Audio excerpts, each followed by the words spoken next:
Stuart Almeida, and I'm just going over some of the aspects of the trip tracker for our United States travel tracker application.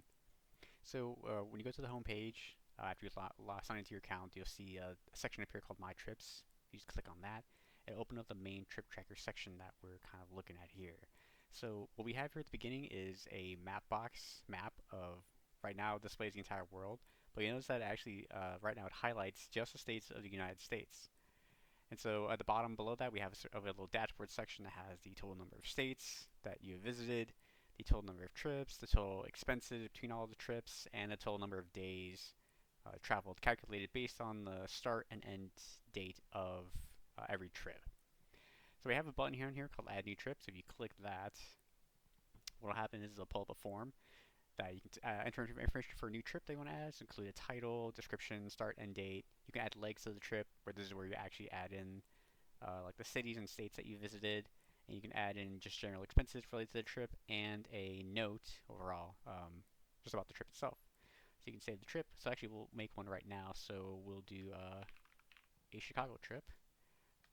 Let's do a test description. Start date, we'll do have it be from October 1st to the 5th. We'll add a leg. We'll put Chicago. State abbreviation name is just Illinois. Number of days, we'll just say this was 3.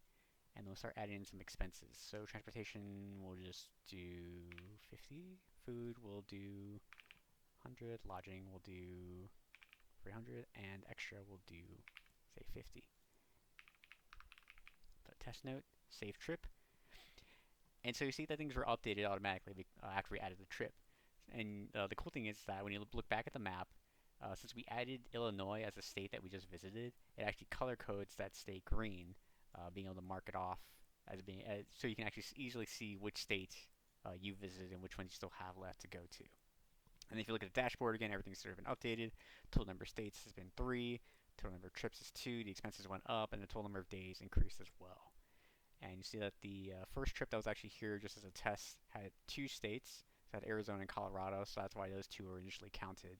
And then after we added in the Chicago trip, with our Chicago leg, over in Illinois, it also colored in the state of Illinois as well.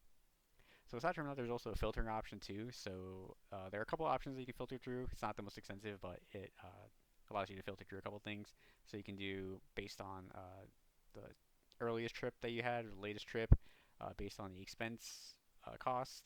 You can also just manually set the a max total expense if you want to filter out by that, or you guys filter out by states as well. So what's cool is that the filter section right now, as it stands, it like pulls in the total number of states, all the states that you visited. So you can only filter right now individually by certain states, and only one by one. But if you selected, say, the Illinois state for the trip we just added, it'll only display the trip down here below in the trip tracker. And then we can reset all the filters to get all our trips back in order. So this is just a quick overview of the My Trips section of our United States Travel Tracker. If you have any questions, please let me know. Thank you.